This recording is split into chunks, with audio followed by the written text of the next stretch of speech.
एक दुर्ग के भीतर सुनहले काम वाले खंभों पर एक दालान, बीच में छोटी छोटी दो सीढ़ियाँ, उसी के सामने कश्मीरी खुदाई का सुंदर लकड़ी का सिंहासन, बीच के दो खंभे खुले हुए हैं, उनके दोनों ओर मोटे मोटे चित्र बने हुए तिब्बती ढंग के रेशमी पर्दे पड़े हैं। सामने बीच में छोटा सा आंगन की तरह, जिसके दोनों ओर क्यारियाँ, उनमें 2-4 पौधे और लताएं फूलों से लदी दिखलाई पड़ती हैं। तभी कोमा का प्रवेश।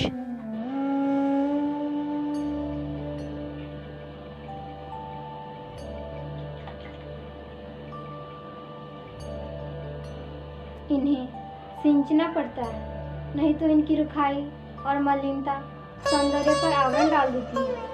आज तो इनके पत्ते धुले हुए भी नहीं हैं। इनमें फूल जैसे मुखलित होकर रह गए हैं। खिलखिलाकर हंसने का मानो इनमें बल ही नहीं।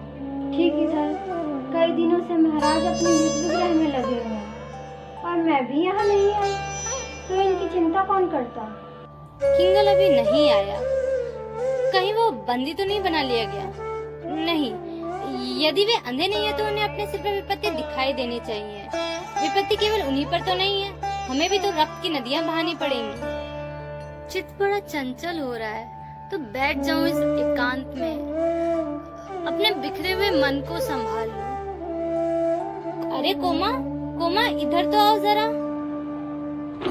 हाँ महाराज, क्या आज्ञा है?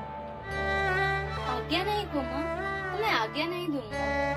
तुम रूठी हुई से क्यों बोल रही हो? रूठने का सौभाग्य मुझे मिला कब? आजकल मैं जिस भीषण परिस्थिति में हूँ, उसमें अन्यमनस्क होना तो स्वाभाविक है। तुम्हें ये भूल न जाना चाहिए। तो क्या आपकी दुश्चिंताओं में मेरा भाग नहीं है? मुझे उससे अलग रखने से क्या वो परिस्थिति तो सरल हो रही है? तुम्हारे हृदय को उन दुर्भावनाओं में डालकर व्यथित नहीं करना चाहता। मेरे सामने जीवन मरण का प्रश्न है। प्रश्न स्वयं किसी के सामने नहीं आते। मैं तो समझती हूँ मनुष्यों ने जीवन के लिए थोड़ी समझता है। मकड़ी की तरह लटकने के लिए अपने आप ही जाला घूमता है। जीवन का प्राथमिक प्रसन्न उल्लास मनुष्य के भविष्य में मंगल और सौभाग्य को आमंत्रित करता है। उसे उदासीन न होना चाहिए महाराज। सौभाग्य और दुर्भाग्य तो मनुष्य की दुर्बलता का नाम है। मैं तो पुरुषार्थ को ही मनुष्य का नियामक समझता हूँ।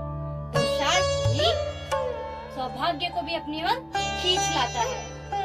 मैं ही युद्ध के लिए तैयार नहीं था, मैं ही दिग्विजय के लिए सबसे पहले नहीं निकला था। अभाव पर लघुता में मनुष्य अपने को महत्वपूर्ण दिखाने का अभिनय न करे तो क्या ये अच्छा नहीं? ये शिक्षा भी रहने दो कोमा। मैं किसी से बड़ा नहीं तो छोटा भी नहीं बनना चाहता।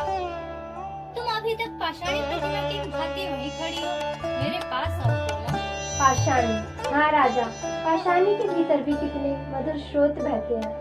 उनमें मदिरा नहीं, शीतल जल की धारा बहती है। किंतु मुझे तो इस समय स्फूर्ति के लिए एक प्याला मदिरा ही चाहिए। मैं ले आती हूँ, अब बैठी। कोमा एक छोटा सा मंच रख देती है और चली जाती है। शकराज मंच पर बैठ जाता है।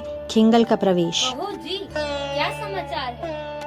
महाराज, मैंने उन्हें अच्छी तरह समझा दिया है। हम लोगों का विरोध दृढ़ है। उन्हें दो में से एक स्वीकार करना ही होगा, या तो अन्यथा अपने प्राण दें या संधि के नियमों को स्वीकार करें। तो वे समझ गए? दूसरा उपाय ही क्या था? यह छोकड़ा रामगुप्त समुद्र की तरह दिग्विजय करने निकला था। उन्हें इस भीड़ पहाड़ियों घाटियों का परिचय नहीं मिला था, किंतु सब बातों को समझकर वह अपने नियमों को मानने के लिए बाध्य हुए।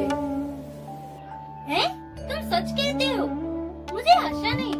क्या रामगुप्त ने मेरा दूसरा प्रस्ताव भी मान लिया? हाँ महाराज, उसने मांगे हुए सभी उपहारों को देना स्वीकार किया और ध्रुव स्वामिनी भी आपकी सेवा में जल्दी ही आती होंगी। खिंगल, तुमने कितना सुंदर समाचार सुनाया। आज देवपुत्रों की स्वर्गीय आत्माएं प्रसन्न होंगी। उनकी पराजयों का यह प्रतिशोध है। हम लोग गुप्तों की दृष्टि में जंगली, बर्बर, असभ्य हैं, तो फिर मेरी प्रशंसा ही बर्बरता के अनुकूल होगी। हाँ, मैंने अपने शूर सामंतों के लिए स्त्रियां मांगी थी। वे भी साथ ही आएंगी। तो फिर सोने की झांझ वाले नृत्य का प्रबंध करो। इस विजय का उत्सव मनाया जाए। मेरे सामंतों को भी बुला लाओ।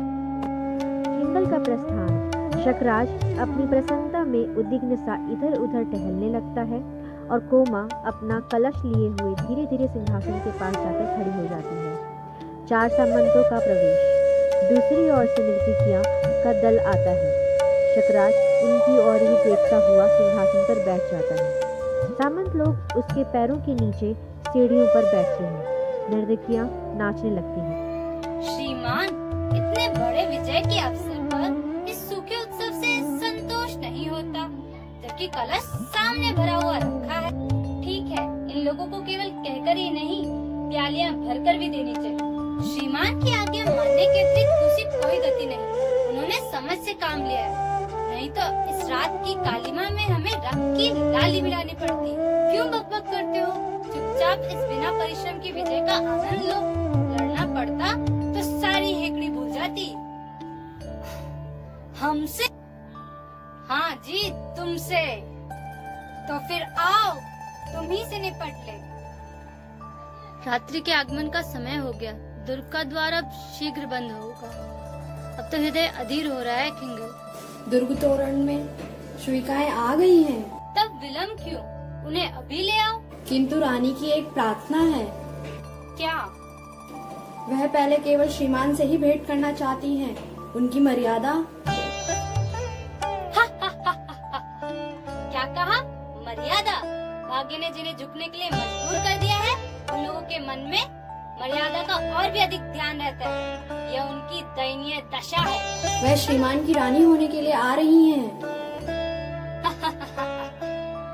तुम मध्यस्थ हो ना, तो तुम्हारी बात मानकर मैं उनसे एकांत में ही मिलूंगा। महाराज, मुझे क्या आज्ञा है? अरे, तुम अभी तक यहीं खड़ी हो? मैं तो जैसे भूल ही गया था। हृदय चंचल हो रहा है। मेरे समीप आओ कोमा।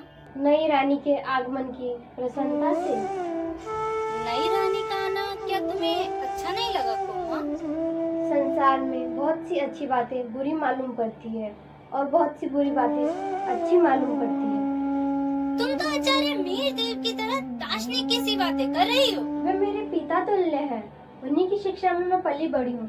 किंतु हाँ, मुझे भी वही बातें अच्छी लगनी चाहिए जो महाराजा को अच्छी लगती है ना? अच्छा, तुम इतनी अनुभूतिमयी हो, ये तुम्हें आज जान सका। राजा, तुम्हारी स्नेह सूचनाओं की सहज प्रसन्नता और मधुर आलापों ने जिस दिन मन की नीरस और नीरव सुनने में संगीत की, वसंत की और मकरंद की सृष्टि की थी, उसी दिन से मैं अनुभूति में बन गई हूँ। क्या वो मेरा भ्रम था? कह दो कि वो तेरी भूल थी। नहीं कोमा, वह भ्रम नहीं था। मैं सचमुच तुमसे प्यार करता हूँ। तब भी ये बात। कौन सी बात? वही जो आज होने जा रही है। मेरे राजा, तुम एक स्त्री को अपने पति से विच्छिन्न कराकर अपने गर्भ की तृप्ति के लिए ये कैसा अनर्थ कर रहे हो? पागल कोमा, वो मेरे राजनीति का प्रतिशोध है। किंतु राजनीति का प्रतिशोध क्या एक नारी को कुचले बिना नहीं हो सकता? जो विषय ना समझ में आवे, उस पर विवाद ना करो। मैं क्यों नहीं करूं? किंतु नहीं, मुझे विवाद करने का अधिकार नहीं, यह मैं समझ गई। धर्म पूज्य, मैं वंदना करता हूँ। कल्याण बेटी, मैं तुमको ही देखने चला हूँ। तू उदास क्यों? आचार्य रामगुप्त का दर्द दलन करने के लिए मैंने ध्रुव स्वामिनी को उपहार में भेजने की आज्ञा उसे दी थी। आज रामगुप्त की रानी मेरे दुर्ग में आई है। कोमा को इससे आपत्ति है। ऐसे काम में तो आपत्ति होनी ही चाहिए राजा। स्त्री का सम्मान नष्ट करके तुम जो भयानक अपराध करोगे, उसका फल क्या अच्छा होगा? और यह अपनी भावी पत्नी के प्रति तुम्हारा अत्याचार होगा। भावी पत्नी? अरे, क्या तुम इस शनि सफलता से प्रकट हो जाओगे? क्या तुमने अपने आचार्य की बेटी बालिका कुमारी के साथ स्नेह का संबंध नहीं स्थापित किया? क्या इसमें भी संदेह है? राजा, स्त्रियों का स्नेह विश्वास भंग कर देगा, कोमल तंतु को तोड़ने से भी सहज है, परंतु सावधान होकर उसके परिणाम को भी सोच लो। मैं समझता हूँ कि आप मेरे राजनीतिक कामों में हस्तक्षेप ना करें तो अच्छा हो। राजनीति ही मनुष्य के सब कुछ नहीं है। राजनीति के पीछे नीति से भी हाथ न धो बैठो, जिसका विश्व मानव के साथ व्यापक संबंध है। राजनीति की ही साधारण छलनाओं से सफलता प्राप्त करके क्षण भर के लिए तुम अपने आप को चतुर समझने की भूल कर सकते हो, परंतु इस विषम संसार में प्रेम करने वाले के हृदय को खो देना सबसे बड़ी हानि है शकराज। दो प्यार करने वाले हृदयों के बीच में स्वर्गीय ज्योति का निवास है। बस बहुत हुआ, आपके महत्व की भी कोई सीमा होगी। अब आप यहाँ से नहीं जाते हैं तो मैं ही चला जाता। चल कोमा, हम लोगों को लताओं, वृक्षों और चट्टानों से छाया और सहानुभूति मिलेगी। इस दुर्ग से बाहर चल। पिताजी, बेटी, हृदय को संभालो, कष्ट सहने के लिए प्रस्तुत हो जाओ। प्रताड़ना में बड़ा मोह होता है, उसे छोड़ने को मन नहीं करता। कोमा, छल का बहिरंग सुंदर होता है, विनीत और आकर्षक भी, पर दुखदाई और हृदय को बेचने के लिए इस बंधन को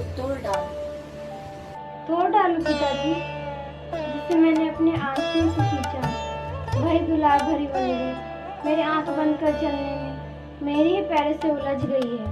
दे दो एक झटका, इसकी हरी हरी पत्तियां कुचल जाए और वह छिन्न होकर धूल में लौटने लगे।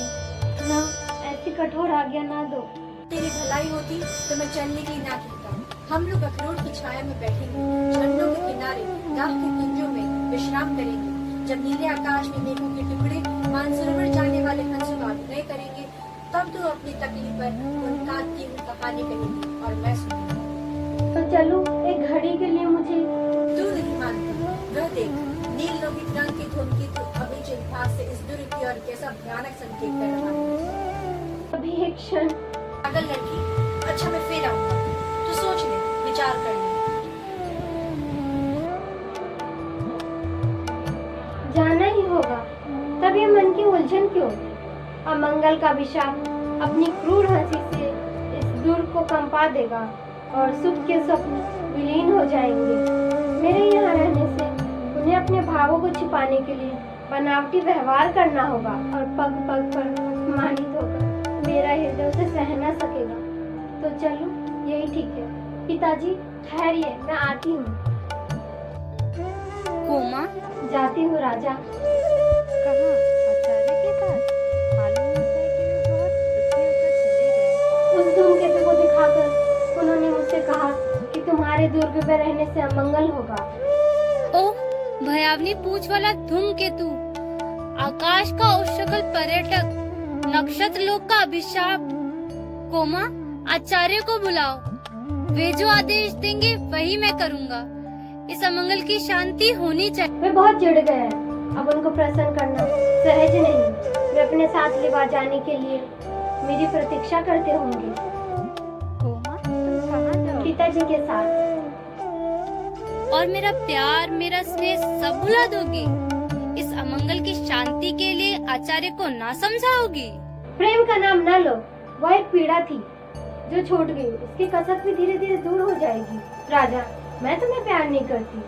मैं तो दर्द से दीप्त मैं तुम्हारी पुरुष मूर्ति की पुजारिन थी, जिसमें पृथ्वी पर अपने पैरों से खड़े रहने की दृढ़ता थी। इस स्वार्थ मलिन कलुष से भरी मूर्ति से मेरा परिचय नहीं, और अपने तेज की अग्नि में जो सब कुछ भस्म कर सकता हो, उसका ये नक्षत्र कुछ बना बिगाड़ नहीं सकता। तुम आशंका मात्र से दुर्बल, कंपित और भयभीत हो। भयानक। कोमा, मुझे बचाओ। जाती हूँ महाराज, पिताजी मेरी प्रतीक्षा करते होंगे। महाराजा ध्रुव स्वामी ने पूछा है, एकांत हो तो आऊं? हाँ, कह दो कि यहाँ एकांत है, और देखो यहाँ दूसरा न कोई आने पावे। तो इसका कोई उपाय नहीं। न जाने क्यों मेरा हृदय घबरा रहा है। कोमा को समझा बुझा कर ले आना चाहिए, किंतु इधर ध्रुव स्वामिनी जो आ रही है, तो भी देखूं यदि कोमा प्रसन्न हो जाए। स्त्री वेश में चंद्रगुप्त और पीछे ध्रुव स्वामिनी स्वर्ण खचित उत्तरीय से सब अंग छिपाए हुए आती है। केवल खुले हुए मुंह पर प्रसन्न चेष्टा दिखाई देती है। तुम आज कितनी प्रसन्न हो। और तुम क्या नहीं? मेरे जीवन निषेध का ध्रुव नक्षत्र इस घोर अंधकार में अपनी स्थिर उछालने से चमक रहा है। आज महोत्सव है ना। लौट जाओ। इस तुच्छ नारी जीवन के लिए इतने महान उत्सव की आवश्यकता नहीं। देवी, यह तुम्हारा क्षणिक मोह है, मेरा परीक्षा न लो। मेरे शरीर ने जो रूप धारण किया है, किंतु हृदय मेरा निश्चिदम है। अपनी कामना की वस्तु ना पाकर यह आत्महत्या जैसा प्रसंग तो नहीं है। तीखी वचन से प्रमाणित करके आज कोई मुझे इस मृत्यु पक्ष के मुक्त नहीं कर सकता। मैं केवल अपना कर्तव्य करूं, इस इसी मेरा सुख है। मैं किसको रानी समझूं? रूप का ऐसा तीव्र आलोक नहीं, मैंने कभी नहीं देखा। इनमें कौन ध्रुव स्वामिनी है? यह मैं आ गई हूँ। शकराज को तुम धोखा नहीं दे सकती हो। ध्रुव स्वामिनी कौन है ये अंधा ही बता सकता है। चंद्र, तुम्हें क्या हो गया? यहाँ आने के बाद तुम्हारी इच्छा रानी बनने की हो गई है। क्या मुझे शकराज से बचाने के लिए तुम्हारे स्वामी बनते हो? कौन जाने तुम ही ऐसा कर रही हो। चंद्री, तुम मुझे दोनों ओर से नष्ट ना करो। यहाँ से लौट जाने पर भी क्या मैं गुप्त कुल के अंतःपुर में रह पाऊंगी? चंद्री कहते मुझे पुकारने से विराट करे।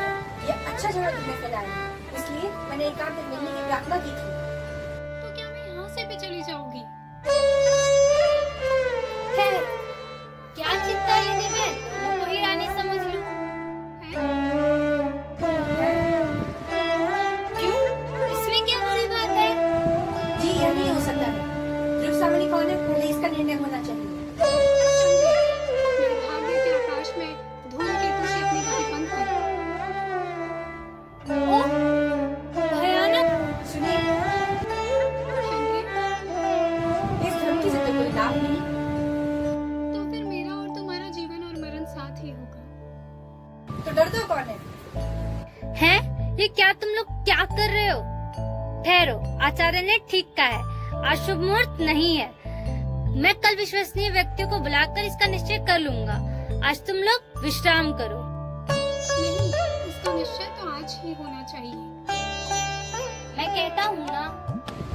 बाहर कहने वाली। ध्रुव स्वामिनी मानो चंद्रगुप्त के आक्रमण से भयभीत होकर पीछे हटती है और तुरेनाद करती है। शकराज आश्चर्य से उसे सुनता हुआ सहसा घूमकर चंद्रगुप्त का हाथ पकड़ लेता है। ध्रुव स्वामिनी झटके से चंद्रगुप्त का उत्तरीय खींच लेती है और चंद्रगुप्त हाथ छुड़ाकर शकराज को घेर लेता है। हैं? ये तुम कौन प्रवंचक? मैं हूँ चंद्रगुप्त, तुम्हारा काल। मैं अकेले आया हूँ तुम्हारी वीरता की परीक्षा लेने। सावधान। शकराज भी कटार निकालकर युद्ध के लिए अग्रसर होता है। युद्ध और शकराज की मृत्यु। बाहर दुर्ग में कोलाहल। ध्रुव स्वामिनी की जय का हल्ला मचाते हुए रक्तारक्त क्लेवर सामंत कुमारों का प्रवेश। ध्रुव स्वामिनी और चंद्रगुप्त को घेरकर संवेद स्वर से ध्रुव स्वामिनी की जय हो।